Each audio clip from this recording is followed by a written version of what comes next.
Cette balado est une présentation de la Fédération régionale des OSBL d'habitation de la Montérégie et de l'Estrie. Une production rendue possible grâce au soutien financier du Centre de transformation du logement communautaire.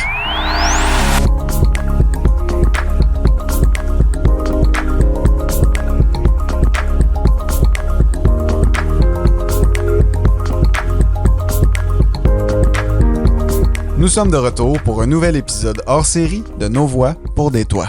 Je m'appelle Marc-Olivier Cholette, le producteur derrière le projet de balado-diffusion de notre fédération. Je prends à nouveau le micro pour vous partager l'intégrale d'un échange que nous avons enregistré avec un peu plus d'une dizaine de personnes pertinentes pouvant témoigner de l'état de la situation concernant le logement et l'habitation dans la grande région de la ville de Sherbrooke. Comme à chacun de nos épisodes, le segment voulant mettre en lumière la réalité des locataires dans l'arène des cantons de l'Est réunit ici des organismes communautaires et publics, des locataires et 2 élus afin de discuter de la gravité de la situation dans la 2e plus grande ville de notre territoire. Nous avons d'ailleurs enregistré cette table ronde lors d'une journée particulièrement importante à Sherbrooke, puisque pendant que se déroulait notre conversation avait également lieu l'opération de démantèlement du campement sous le Pont-Joffre le 6 décembre dernier. Un campement abritant plusieurs personnes itinérantes qui avaient élu domicile à cet endroit au courant de l'été. Et là, on tient même pas compte de l'itinérance cachée. Je m'arrête ici parce que les personnes qui ont été invitées à partager leurs connaissances sur ce panel vont pouvoir vous entretenir en mettant en évidence ce qui se passe dans leur région. Martin Bécotte, le directeur de la FROM, animait cette entrevue dont vous avez pu entendre les meilleurs moments en écoutant notre 4e épisode, la cohabitation et le bon voisinage dans les multilogements. Alors, on a réuni autour de la table des personnes qui ont généralement accepté de participer à cette table ronde. Donc, entre autres, Mme Christine Labrie, députée de Sherbrooke et porte-parole du 2e groupe d'opposition, entre autres sur les enjeux de la famille, qui siège à titre de députée depuis 2018 à l'Assemblée nationale. Mme Évelyne Baudin, nouvelle mairesse de la ville de Sherbrooke, élue le 7 novembre dernier sous la bannière Sherbrooke Citoyen. Mme Marie-Claude Bégin, directrice de l'Office municipal d'habitation de Sherbrooke. Célia Félix Dagenet, intervenante communautaire à l'Association des locataires de Sherbrooke. L'Association des locataires qui est un organisme qui défend et promeut les droits des locataires. Mme Denise Godbout, directrice des habitations L'Équerre et présidente de la Fédération régionale des OSBL d'habitation. L'Équerre est un OSBL d'habitation qui possède 248 unités de logement à Sherbrooke dans 27 immeubles. Mme Kenza, intervenante en sensibilisation à l'Escale. L'Escale est un organisme qui supporte les femmes et les enfants victimes de violences conjugales, qui offre entre autres des services de suivi, de consultation, d'hébergement. Monsieur Guillaume Brien, directeur de la Fédération des coopératives d'habitation de l'Estrie et également directeur du groupe de ressources techniques Entraide Habitat Estrie. Madame Isabelle Guérard, la coordonnatrice de l'Association québécoise de défense des droits des personnes retraitées et pré-retraitées. Monsieur Tariq Tahiri, intervenant à l'accueil des nouveaux arrivants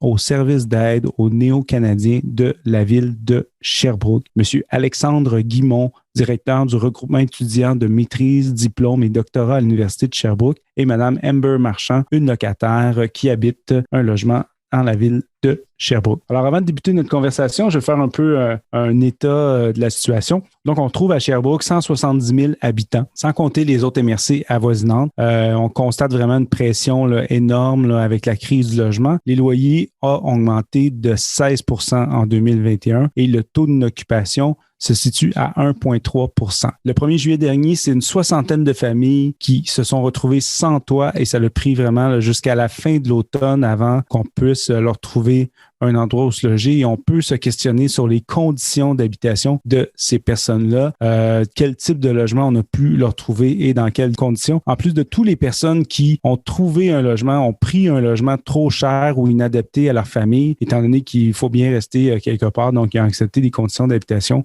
désagréables. Donc, Mme Baudin veut s'attaquer à la crise du logement. Elle a promis durant sa campagne la construction de 1000 logements sur une période de 5 ans. Donc, en 2018, environ 41 % des ménages consacraient plus de 30 % de leurs revenus pour se payer un loyer à Sherbrooke. D'ailleurs, à Sherbrooke, on trouve un pourcentage de locataires plus élevé que la moyenne nationale au Québec, qui est autour de 33 %. On retrouve dans la circonscription de Sherbrooke 60 % des ménages qui sont locataires. Dans la circonscription de Saint-François, 40 % des ménages qui sont locataires. Dans la circonscription fédérale de Sherbrooke, 18 % des ménages locataires dépensent plus de 50 % de leurs revenus pour se loger. Le taux des familles monoparentales parentale atteint 17%. Une personne sur 4 vit sous le seuil de faible revenu. 800 personnes se trouvent sur la liste d'attente de l'Office municipal d'habitation. Et en 2016, on estimait que le nombre de personnes itinérantes était de plus de 1000 personnes à Sherbrooke. La semaine dernière, il y avait un mini-budget. Donc, on attendait des annonces là, importantes pour débloquer les 10 000 unités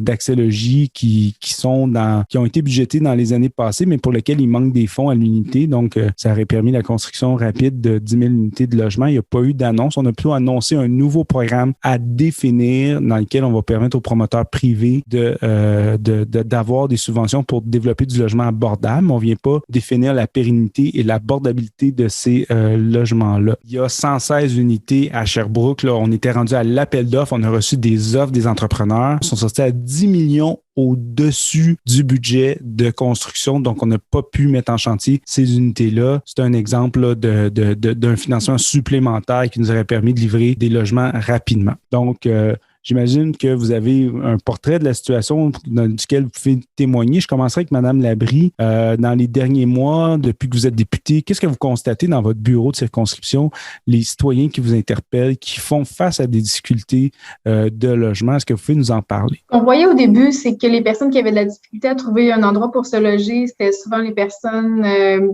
qui vivent avec un handicap, donc qui ont besoin d'un logement universellement accessible. Les grandes familles nombreuses avaient de la difficulté à se trouver un logement aussi. Les personnes seules avaient de la difficulté à trouver un logement à la hauteur de leurs revenus. Mais de plus en plus, ça s'est vraiment diversifié le portrait des gens qui ont de la difficulté à se loger. Ça touche même des couples de jeunes professionnels sans enfants qui ont vraiment du mal à trouver un endroit où vivre. Donc, on voit que le problème s'est accentué, puis c'est plus seulement les personnes qui sont les plus précarisées là, qui sont touchées par cet enjeu-là. Il y a un besoin important de nouveaux logements abordables. Il y a un besoin important aussi d'encadrer les hausses des loyers, d'encadrer l'entretien des logements aussi. Beaucoup de gens vivent dans des logements qui sont mal entretenus. On a de la difficulté à exercer leur recours pour ça. On a de la difficulté à exercer leur recours pour des hausses de loyers abusives. D'abord, il y a peu de gens qui connaissent leurs droits, puis quand ils les connaissent, ces recours-là sont très peu efficaces. Donc ça, c'est un problème majeur. Puis, connexe à l'enjeu du logement, il y a l'enjeu de l'accès à la propriété aussi. Donc ça, c'est de plus en plus présent à Sherbrooke aussi. Ça vient toucher d'autres types de personnes qui vont donc rester en logement plus longtemps à défaut de réussir à s'acheter une propriété. Et ça vient accentuer l'enjeu d'accès à des logements aussi. Là. Célia Félix, qu'est-ce que l'Association des locataires voit sur le terrain en ce moment? Oui, plusieurs choses qu'on voit sur le terrain, mais vraiment, je voulais bondir parce qu'il y a eu plein d'informations pertinentes qui ont été partagées. D'abord, je voulais dire que pour la suite, j'aimerais féminiser quand je parle des locataires parce que la majorité des locataires sont des femmes. Puis ça, c'est pas un addon, c'est parce que les femmes au Québec sont en moyenne plus pauvres que les hommes et la majorité des propriétaires sont des hommes aussi. J'ai dit au Québec, mais c'est à Sherbrooke aussi. Ce qui est intéressant des 2 dernières années, c'est que je dirais que avant 2018, on a associé beaucoup le risque d'itinérance aux personnes vivant sous le seuil de la pauvreté. Ce qui est préoccupant, mais ce qui a créé aussi ce momentum qui fait qu'on en parle autant aujourd'hui, c'est que là, l'accès au logement est même rendu problématique pour des personnes qui vivent au-dessus du seuil de pauvreté. Puis, ce qu'on trouve intéressant à l'Association des locataires, c'est que nous, ça fait 40 ans qu'on lutte pour le droit au logement et nécessairement, plus ça touche de monde, plus c'est préoccupant, plus on en entend parler.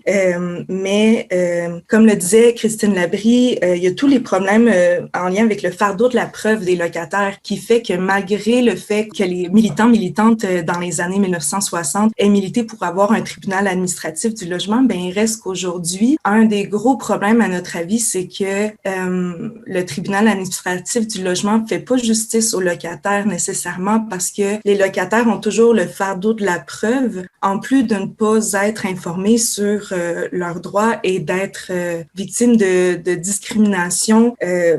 Puis les discriminations sont vraiment hautes, faut dire, depuis la pénurie de logements, parce que le fait que le logement est un marché privé, ben moins il y a de logements disponibles, plus les propriétaires ont un rapport de force qui leur permettent de demander plus, de faire des enchères, de refuser des locataires parce qu'elles sont femmes, parce qu'elles sont parents, parce qu'elles font partie des personnes que la société racise, parce qu'elles sont en situation de handicap ou qu'elles sortent d'une période d'itinérance, par exemple. Donc, je vais rebondir sur l'enjeu des femmes qui sont les principales victimes de la crise du logement. La table de concertation des femmes de Montréal a publié un rapport la semaine dernière justement démontrant que les femmes, que ce soit même les femmes qui sont propriétaires de maisons, là, donc l'aide gouvernementale est moindre pour elles étant donné qu'elles ont un revenu 20% plus bas que celui des hommes et les dépenses en habitation au Québec favorisent les ménages les plus riches. Hein. On finance principalement le marché privé et le marché de la maison individuelle bien plus que le logement social, là, juste en termes de crédit, de remboursement des taxes scolaires dans les 2 dernières années. C'est une nouvelle dépense gouvernementale d'1,2 milliard par année qui n'existait pas il y a 3 ans. C'est le double des investissements du gouvernement en logement social et communautaire. Mais j'aimerais entendre pour ça Madame Kenza de l'Escale de l'Estrie. Là. Bien, en fait, c'est sûr que nous, l'impact principal qu'on remarque du côté des femmes qui nous appellent, qui demandent des services, c'est vraiment la difficulté justement à quitter la relation parce qu'on n'a pas accès à un logement pour partir. Tu sais, une maison d'hébergement, c'est un refuge qui est temporaire. On parle, par exemple, ici à l'Escale d'un 6 à 8 semaines habituellement qui peut être offert à la femme. Fait que c'est sûr qu'après le 6 à 8 semaines, idéalement, il faut que la femme puisse avoir un endroit où aller. Quand c'est pas le cas, ben parfois la femme va retourner vers le conjoint parce que justement c'est plus facile. Puis sinon, ben ça va être difficile justement d'aller chercher un logement ailleurs. On va diminuer les standards justement de ce qu'on recherche. On va prendre un 3,5 alors qu'on a des enfants, puis on va dormir dans le salon pour faire dormir les enfants dans une chambre. Donc c'est quand même un défi assez grand à ce niveau-là. C'est sans parler justement des femmes qui vont justement visiter des appartements, qui arrivent quand même à avoir accès à des offres de logement, mais qu'après ça, bon, ils ne passent pas au crédit parce qu'il y a eu tellement de violence économique que justement, on a un crédit qui est absolument horrible. C'est des femmes souvent qui vont être très isolées à cause de la violence aussi et donc qui n'auront pas nécessairement des proches qui vont pouvoir co-signer des bails, qui vont pouvoir les soutenir dans les démarches de recherche de logement puis de déménagement. Donc, c'est quand même des gros défis au niveau vraiment de non seulement quitter la relation, mais après ça, se relocaliser finalement.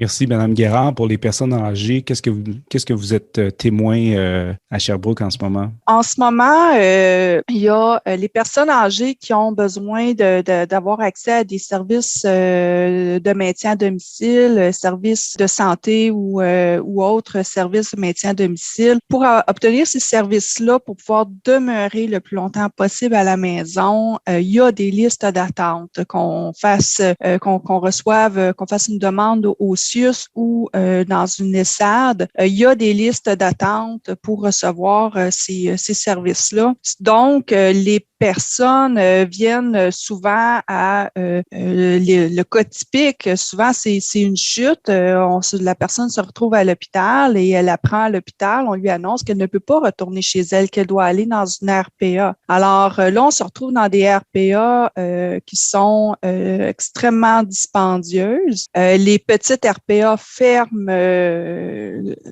à tous les ans. Il y a des petites, les 50 places, c'est moins ferme. Il y a eu plus de 600 RPA qui ont fermé depuis les 5 dernières années, particulièrement en région, dans les petites municipalités. Donc, on vient créer aussi un exode de ces petites RPA, des personnes aînées vers les grands centres où on voit des grandes RPA, des grandes résidences se construire à vue d'œil et c'est extrêmement dispendieux. Là, on parle de coûts moyens de 1 800 $ par mois sans service. Là. On parle pas de tout d'un tout compris là, avec les 3 repas par jour. Là. Alors, c'est vraiment extrêmement dispendieux. Là, on pourrait parler aussi des crédits d'impôt maintien à domicile pour les personnes de 70 ans et plus qui n'ont aucun bon sens de la façon que c'est administré en ce moment. Oui, les personnes en RPA ont besoin de ce crédit-là pour aider à payer une partie du loyer, mais c'est une façon déguisée de subventionner les grandes RPA. Donc, si on regarde l'utilisation de ce crédit-là pour les personnes aînées de 70 ans et plus qui sont à domicile, je parle de leur maison ou d'un logement qui n'est pas une RPA, ben très peu, c'est autour de 350-400 $ par année et pas par mois que les gens bénéficient de ce crédit-là. Donc, au niveau rapidement des personnes aînées, on a participé à un forum la semaine dernière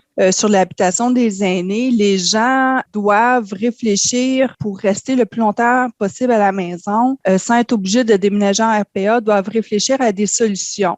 Donc, les solutions, c'est le logement social, c'est le logement communautaire. On parle moins de logement abordable parce qu'un logement abordable aujourd'hui, on se questionne vraiment sur c'est quoi l'abordabilité d'un logement. Là, quand on voit là, des 4,5, 5,5 là, à 1 400, 1 500 $ par mois, moi, je trouve pas ça très abordable, là. Même à 1 100, 1 200, là, personnellement, je peux pas me payer ça. Donc, c'est assez questionnant. Les gens veulent pouvoir avoir aussi accès à de l'innovation. Donc, on parle de cohabitat, de maisons bigénérationnelles. C'est pas toujours simple aussi là, avec le contexte des différentes règles municipales. Donc, voilà. Donc, avant de passer la parole aux fournisseurs de logements sociaux et communautaires, j'aimerais entendre M. Terry et M. Guimond là, sur la situation dont ils sont témoins. Donc, c'est déjà difficile pour les gens qui habitent à Sherbrooke de trouver du logement. J'imagine que pour les nouveaux arrivants, ça doit être vraiment tout un défi, M. Terry, de trouver un logement. Et puis, c'est des personnes dont la communauté a besoin. Il y a une pénurie de main-d'œuvre importante. Donc, qu'est-ce que vous faites sur le terrain pour permettre de loger les nouveaux arrivants qui arrivent à Sherbrooke? Donc, en réalité, ce qu'il faut comprendre dès le départ, c'est que quand on parle des personnes de la communauté immigrante, il faut savoir qu'on a des personnes âgées, donc qui souffrent des problèmes des personnes âgées de Sherbrookeois, québécois, des mamans monoparentales, des gens qui nous viennent seuls, donc ils partagent la même problématique que les autres, mais aussi il y a un étiquetage qui est l'étiquetage de l'immigrant, nouveaux arrivants. Et puis, première des choses que je pourrais dire, c'est la plupart rencontrent, et je mettrai l'accent sur certaines communautés que je nommerai pas, mais elles rencontrent une discrimination. Malheureusement, quand on approche la famille, puis quand on approche les propriétaires, on commence à donner des noms, etc. Des fois, il y a des réticences et des fois même des refus. Et puis, certains, ils arrivent à nommer les raisons, les causes de leur refus. Et puis, même des fois, quand on arrive quand même à avancer, il y a la personne qui signe. Et puis, malheureusement, parfois, l'intermédiaire nous informe du refus du propriétaire après avoir vu toutes les informations sur le contrat, juste pour vous dire à quel point. Et puis, il y a l'incapacité des surenchères. Par exemple, les familles qui nous arrivent, ils ne peuvent pas surenchérir vu la limite de leurs ressources. Ils n'ont aucune épargne qui peut leur permettre de faire ça. Donc, il y a cette problématique. Il y a aussi, nouvellement, on a vu que certains propriétaires exigent, je dirais, conditionnent l'acceptation par le passage par une entreprise garante. Et par exemple, juste pour vous donner un exemple tangible, on a eu un cas où c'est un 5,5 rénové à un prix de 1 300 $. Bon, on dira par rapport au marché, il mérite le prix par rapport au marché, la situation actuelle, sinon c'est disproportionné. Et puis en passant, on a fait une prospection pour essayer de répondre aux besoins du propriétaire. Et on a trouvé que la personne doit payer 460 $ par année, en plus du loyer qu'elle doit payer chaque année. Et puis, c'est pas juste la première année, ça va être repris les autres années. Donc, juste pour vous dire, ils partagent les mêmes problématiques que notre société, mais ils ont un fardeau qui est le fardeau de l'immigration, cet étiquetage. Et nous, de notre côté, qu'est-ce qu'on peut faire? Il y a aussi notre limite dans notre mandat. Nous, on essaie de les accompagner. On a une expérience terrain. On a des partenaires sur qui on s'appuie. Et je les remercie. La plupart sont ici au Hamage, les autres, Madame Labrie, tout le monde est présent pour notre clientèle. On essaie de s'appuyer sur eux mais c'est très limité parce que la réalité de terrain impose, et puis nous, on essaie de louer à notre nom des logements temporaires afin de leur permettre au moins d'encaisser un peu ces exigences-là. mais on rencontre des limites aussi. C'est difficile pour nous d'essayer d'accompagner au maximum ces personnes. Merci, M. Guimond. Pour les étudiants, j'imagine que la situation est difficile également. Pour la communauté étudiante aussi, c'est vraiment pas reluisant le portrait des dernières années, surtout dernièrement. Nous, c'est l'UTIL, l'unité de travail en implantation de logements étudiants, là, qui nous fournit beaucoup de données avec les enquêtes fortes. Il y a un nouveau rapport qui va sortir en début 2022. Là. On a déjà les données, mais le rapport n'est pas sorti. La population étudiante paye en moyenne 15 à 20% plus pour son loyer que la population en général. Le taux d'effort est toujours plus à risque et il y a beaucoup de précarité financière. C'est sûr que pour nous aussi, c'est croisé. Là. Il y a la population étudiante internationale vit du racisme systémique aussi pour se trouver des logements.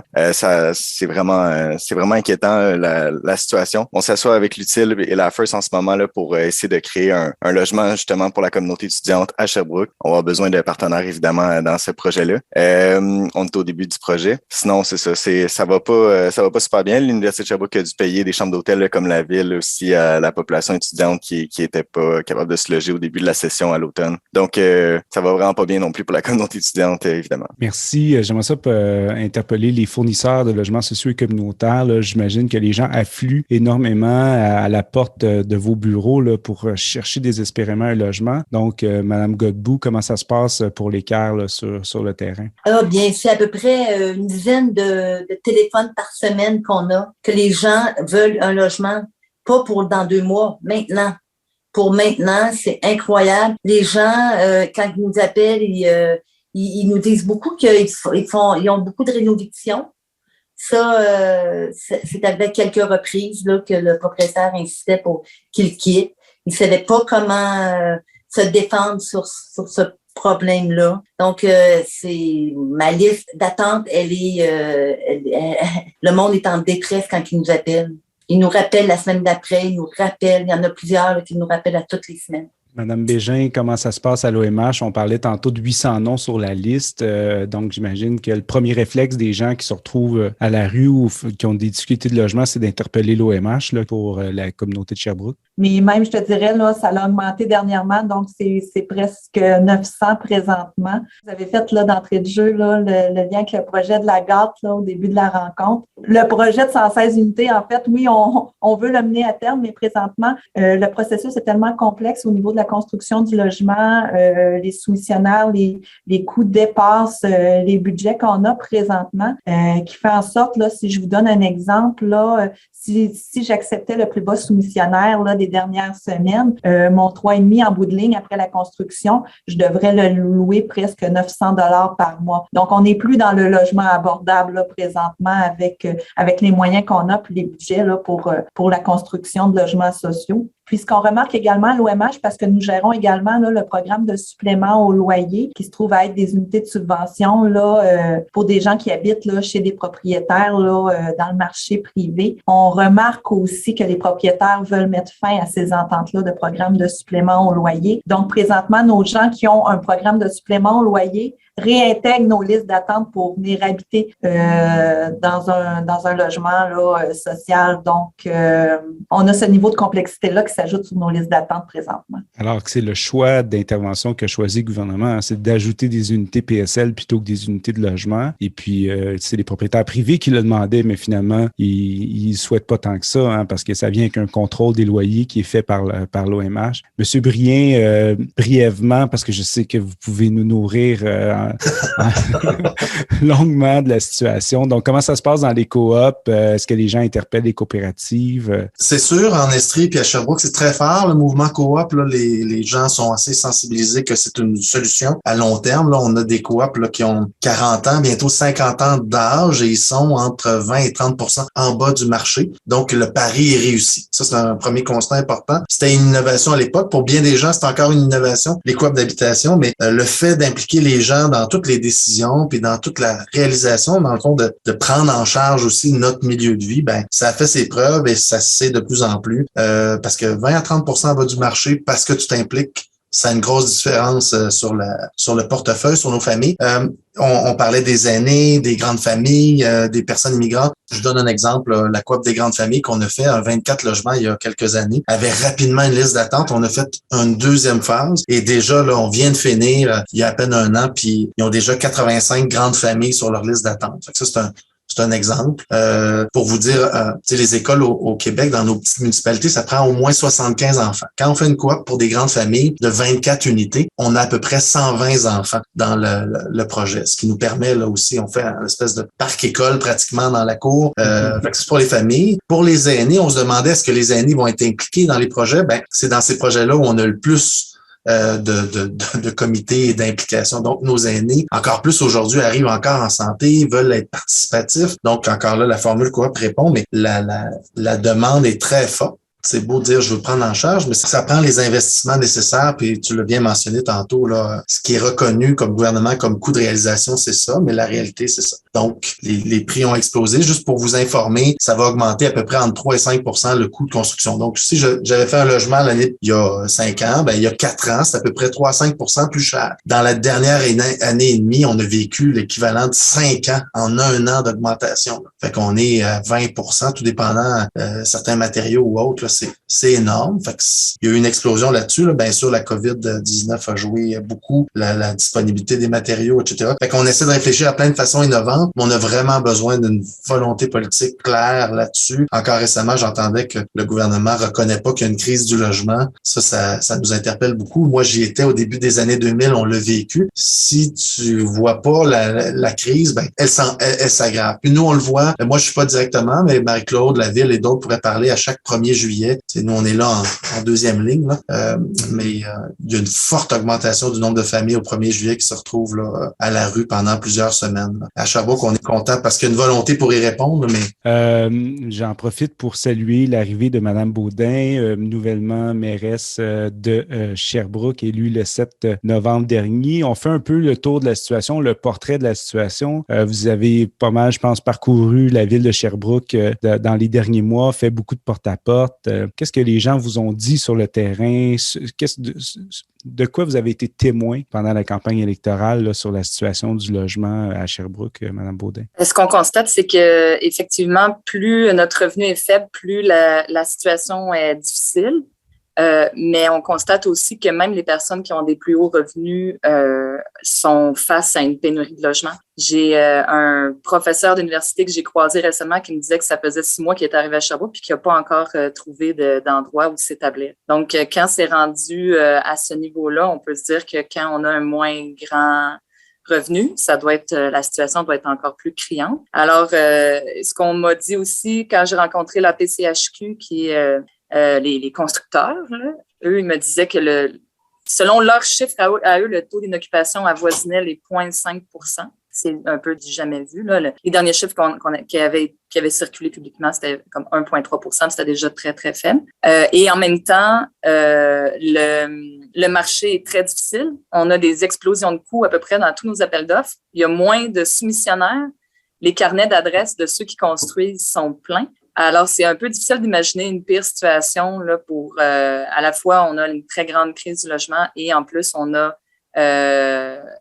de la difficulté à pouvoir, des difficultés, oui, financières, mais de capacité, tout simplement, à pouvoir aller construire massivement. Alors, j'ai l'impression qu'il va falloir qu'on trouve une manière de réfléchir un peu en dehors de la boîte, sinon je vois pas comment on va s'en sortir parce que c'est ça. Tu sais, je pense qu'il faudrait trouver une façon, là, moi, ce que je souhaite faire, c'est rencontrer les principaux acteurs là, en logement avant Noël pour qu'on trouve des solutions. Est-ce qu'il y a des chantiers déjà prévus en 2022 qu'on pourrait juste grossir en ajoutant, par exemple, par-dessus des bâtiments commerciaux, des étages de résidentiel, exemple.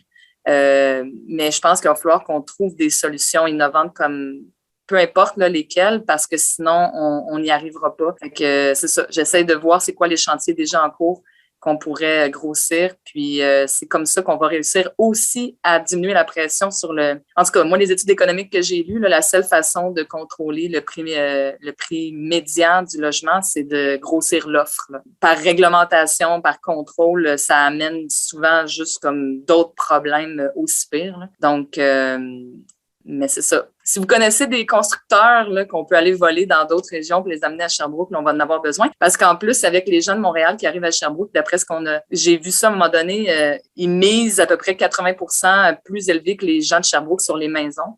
Donc, c'est tout le marché là, de l'immobilier là, actuellement qui est problématique.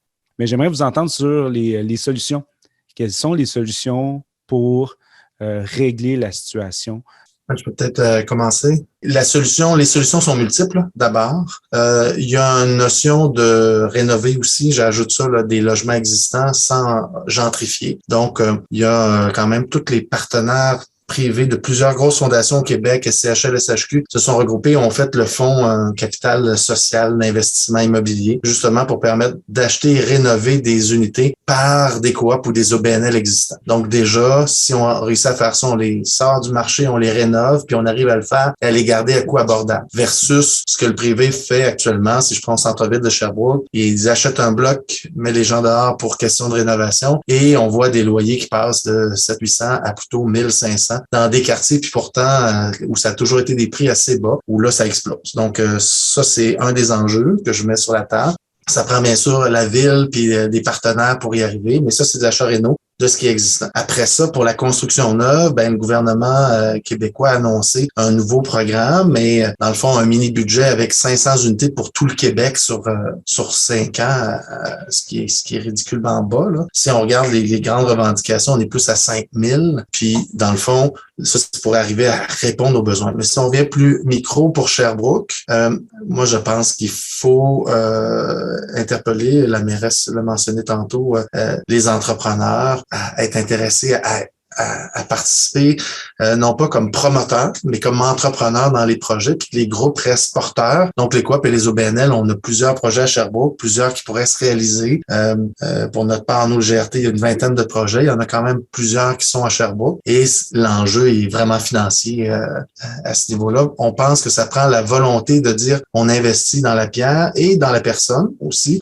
Et les résultats, est-ce que ça fonctionne? Ben oui, il y a une pérennité parce qu'au bout de 20-30 ans, on est 20 à 30% en bas du marché, puis on le fait quand même, à part le financement du début, de façon autonome par la suite. Donc ça m'apparaît des projets pérennes dans lesquels il faut investir. Et le fédéral investit, le provincial investit, il y a un arrimage à réussir à boucler qui se fait. Là, on voit le fédéral là, qui a lancé 2 fois un plan, une initiative de construction de logements rapides, en nous laissant à nous, les bâtisseurs, 30 jours pour élaborer les projets.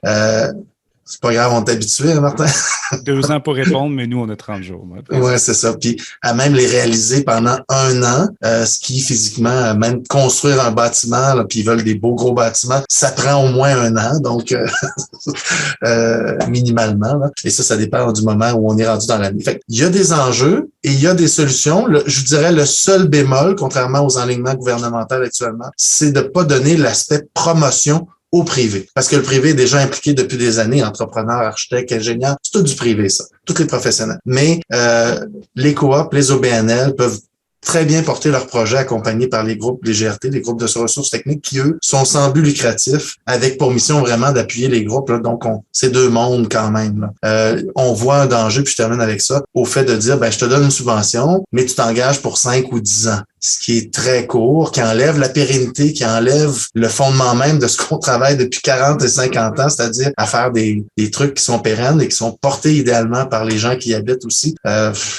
Il y a une dérive là, inquiétante. Alors, merci. Donc, je vais passer la parole à Mme Guérard, ensuite à Mme Baudin sur les solutions. Bien, on parle beaucoup de logement, c'est sûr, mais on a glissé un mot là, tantôt là, sur les allocations ou de l'aide au logement. Je pense qu'il y a tout aussi un côté financier. Là, je vais parler aussi pour les personnes aînées, mais quand on regarde la pension de la sécurité de la vieillesse, le supplément de revenu garanti là, avec les augmentations qui sont minimes ou inexistantes si on est en bas de 70-75 ans.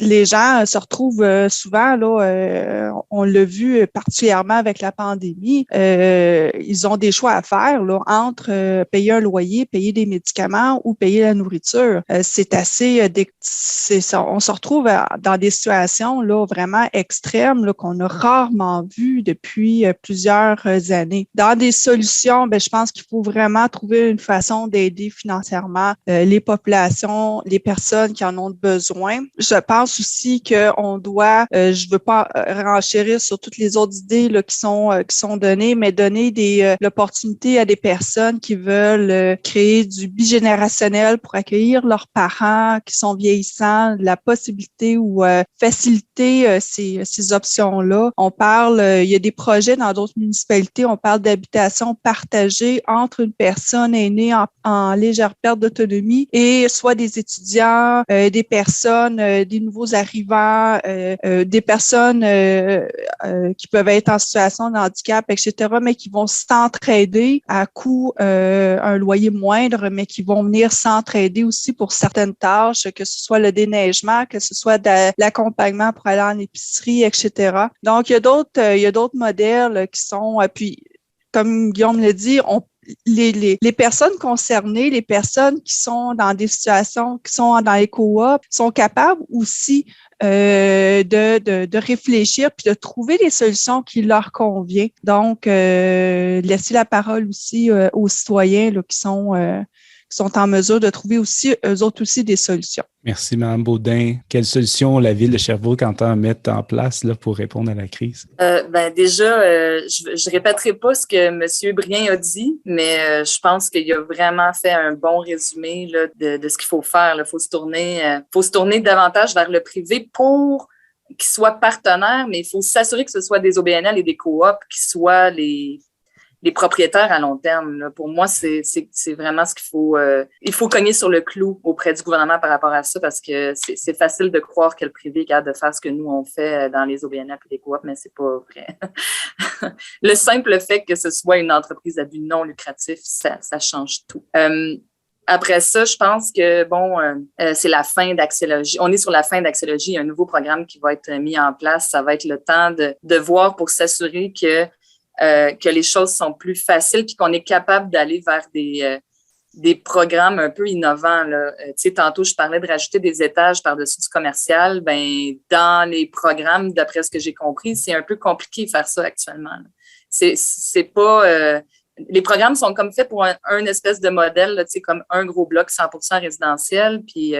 et après ça, mixité, justement, ça peut être à la fois résidentiel, commercial, bureau. Ça peut être aussi condo et locatif, coop de propriétaires et coop locatif. Il faut que ce soit facile d'aller vers des projets qui sont pas dans des petites cases, là, qui sont innovants et qui sont plus souples. Puis ça, va falloir aussi qu'on sensibilise le privé, qu'eux sont habitués. Moi, je construis un quartier. Moi, je suis spécialisée dans le commercial, je fais juste du commercial, puis même chose pour il y a du monde qui font juste du résidentiel puis qui font pas de commercial, puis ça fait des quartiers qui sont moins intéressants aussi. Donc, bref, c'est ça. Je vais m'arrêter là, mais disons que ça va être important d'essayer de voir comment on est capable de réfléchir le développement de nos villes autrement pour que ce soit des milieux de vie plus diversifiés puis qu'on arrête aussi d'être dans l'étalement urbain à travers tout ça. Là. Donc, davantage de revitalisation, de mixité de toutes les sortes puis des projets innovants. Puis, il va falloir se parler davantage puis avoir des programmes beaucoup plus flexibles avec les différents paliers de gouvernement. Merci, Célia, Félix. Oui, dans le fond, pour les solutions, je dirais qu'il y a 4 thèmes différents qu'on a identifiés à l'Association des locataires. En premier, c'est on a besoin de plus de construction de logements sociaux, mais aussi la rénovation des logements sociaux, parce que comme vous l'avez sûrement entendu ou lu dans les médias, il y a beaucoup d'HLM au Québec qui ont gravement besoin d'être rénovés rénover.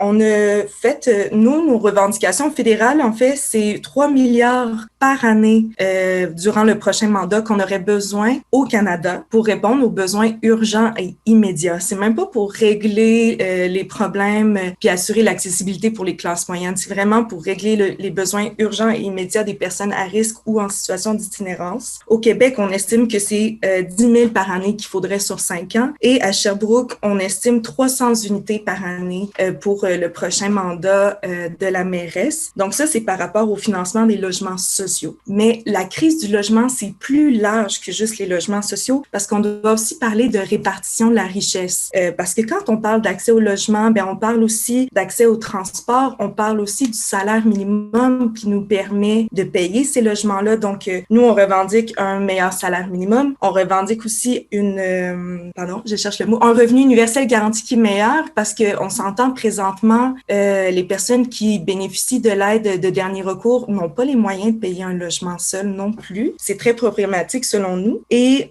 ça, c'est pour la répartition de la richesse. Pour la promotion et défense des droits, mais on a nommé plusieurs types de discrimination des personnes à la croisée des oppressions. On a besoin de plus de promotion puis de défense des droits pour ces groupes-là qui sont systématiquement opprimés. Puis pour ce faire, on croit à l'ALS qu'il y a vraiment un momentum important parce que on parlait de l'augmentation des besoins. En moyenne, à l'ALS, on a entre 25 et 40 appels par jour de personnes qui ont besoin, qui ont des questions sur leurs droits ou qui cherchent des logements. C'est énorme et on peut même plus répondre à la demande. Puis je trouve ça important de vous en parler parce que je trouve qu'aujourd'hui, les organismes communautaires arrivent à un momentum où ils doivent choisir est-ce qu'on offre les services que le gouvernement offre pas, mais à ce moment-là, on n'aura plus assez de temps pour faire la défense collective de droit. Mais qui va faire la défense collective de droit alors si nous, on essaie de combler les services que le gouvernement offre pas? Donc, il y a cette dynamique-là, je dirais, ça bouille beaucoup présentement dans le communautaire. On se pose beaucoup de questions. Puis, la dernière solution, c'est les consultations publiques, c'est de se concerter, c'est de se parler ensemble.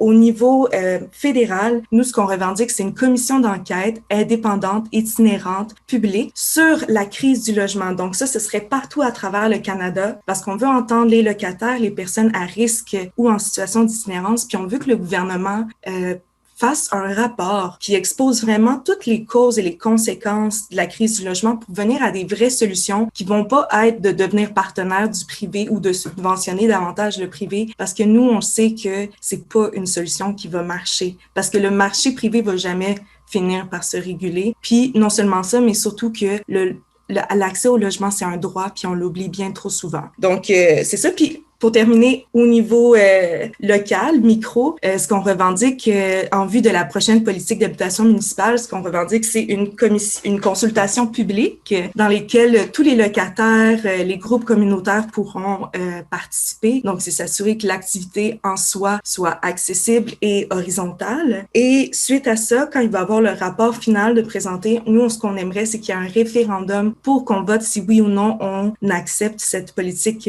d'habitation-là. Dans le fond, l'objectif, c'est de cesser de s'organiser de manière top-bottom, mais plutôt bottom-top dans le sens qu'on veut que ce soit horizontal, puis on veut garder en tête que les personnes qui vivent la crise sont ces personnes qui comprennent mieux la situation et leurs besoins. Merci. Monsieur Tahiri. Donc moi, j'appuie un peu la proposition de Madame Boudin, surtout quand elle parle de la construction mixte, commerciale, résidentielle. Moi-même, d'origine étrangère, en arrivant ici il y a 10 ans, je me suis posé la question pourquoi c'est pas rentabilisé? Pourquoi les gens qui construisent commercial ne construisent pas résidentiel?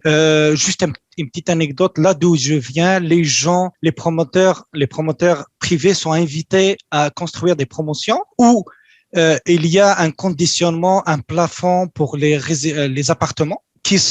Une perte de gain qui est gagnée, qui est récupérée avec la vente de l'espace service, l'espace commercial. Et ça marche très bien. Les promoteurs privés suivent vraiment, et c'est très difficile de trouver un marché parce qu'il y a une concurrence entre eux tellement c'est lucratif, même si les logements sont très abordables pour la population. Donc ça, pour dire la Méditerranée, tous les alentours de la Méditerranée, que ce soit la rive sud de l'Europe ou bien la rive nord de l'Afrique, utilisent ces projets-là. Le gouvernement n'a pas injecté de l'argent, il Il a juste à moduler l'offre, le cadre juridique par rapport à ces promotions.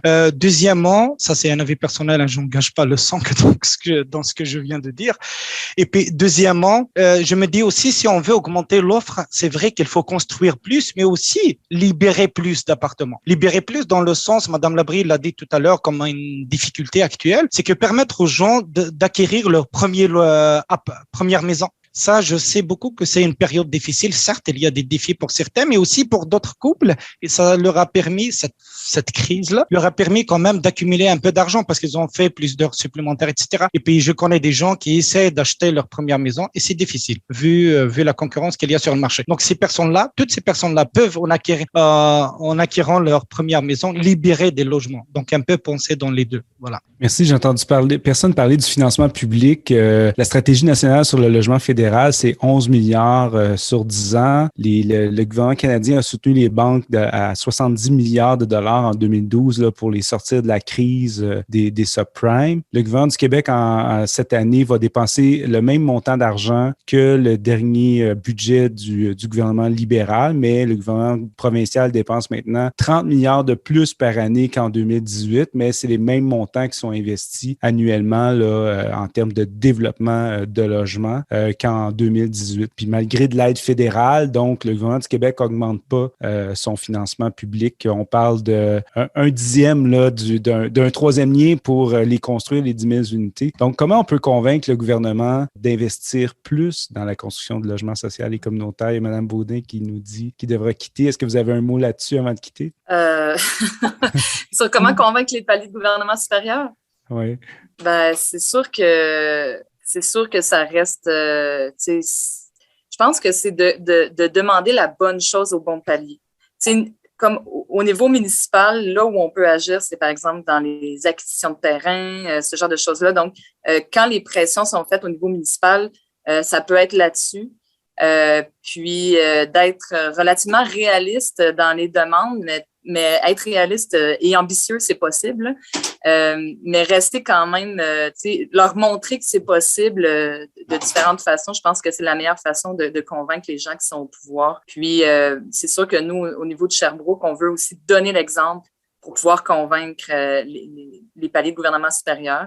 Alors, c'est une des choses qui a été la priorité, comme vous avez pu voir dans les articles qui sont parus durant la fin de semaine lors de l'étude budgétaire. Alors, je ne veux pas monopoliser trop de temps, mais je suis heureuse que cette discussion-là se tienne. Puis, je pense que c'est le début, en fait, c'est la continuité d'une discussion là, qui était déjà installée. Puis, ça va me faire plaisir là, de collaborer avec chacune d'entre vous là, pour qu'on réussisse à trouver des solutions innovantes à un problème inédit. Merci beaucoup, Mme Baudin, de votre participation. Au revoir. Donc, M.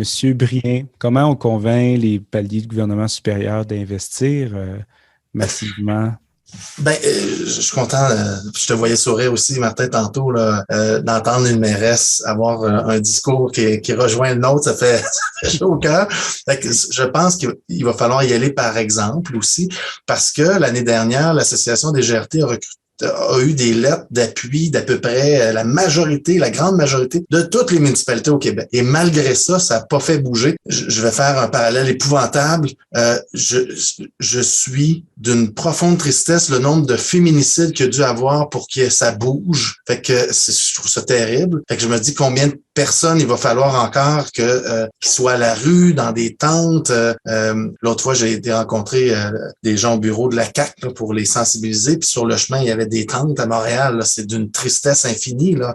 Puis on est en fin novembre, début décembre. Là. Fait que, tu sais, jusqu'où il faut aller. Fait que donc, il faut se rappeler que tous les changements qu'il y a eu, c'est des mouvements sociaux. Puis c'est la prise en charge de dire, écoute, nous, on est sur le terrain, on voit ce qui se passe, voici ce qu'on a besoin. Et malgré que la majorité des villes ont dit qu'ils sont d'accord avec nous, c'est pas ça la réponse que vous nous proposez. Et il faut aussi leur rappeler, il n'y a pas juste nos populations qui oublient vite, là, nos gens, il y a aussi les gouvernements. Au début des années 2000, en pleine crise du logement, et j'y étais, ils ont dit, le privé va nous aider. À peu près un discours similaire. Alors, ils ont fait un logement abordable Québec, qui, nous, on a réalisé plein de projets dans ça aussi, même si c'était pas la formule idéale. Et le privé avait son option et il devait interpeller énormément le privé pour qu'il s'y implique, lui qui avait aucun intérêt ou à peu près, il dit c'est pas assez payant. Je regarde vos GRT, là, ils passent des années sans être payés, puis quand le projet est fait, ils ont des grenailles. Voyons non, nous on est du privé, on sait compter nous autres. Fait qu'on n'ira pas faire ça. Donc, il y a eu très peu de projets privés au Québec. Fait que là, ils se disent ça va être miraculeux, donc ils vont embarquer, ils vont faire ça, mais